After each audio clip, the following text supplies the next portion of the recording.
Hello everybody, welcome back to my YouTube channel. So guys, in this video I'm gonna be showing you how to fix Trust Wallet signature error. So guys, this is out of wasting any time.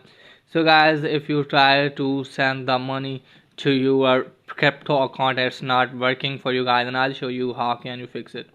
Okay guys, and if you want to send your money from the crypto to your wallet and it's not working and you're facing error like this, and I'll show you how can you fix it. Just simply have to close this page.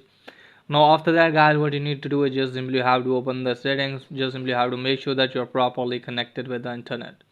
And after that guys, what you need to do is just simply have to scroll it down, then tap on general. From here guys, what you need to do is just simply have to go to date and time, and also make sure that your date and time is correct, and also make sure that you're not connected with the VPN.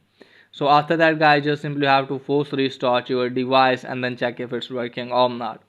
If it's still not working, so let me tell you that if you have $10 and you want to send the $10, maybe that's why it's not working for you. If you have a 10 RPS, then you have to send 9 from there. Okay guys, and because you have to pay some additional charges. Okay guys, so just simply have to send the less money which you are sending before, and after that hopefully your problem will be fixed. So that's pretty much for today's video. If it is helpful, please like and subscribe my channel. Thanks for watching.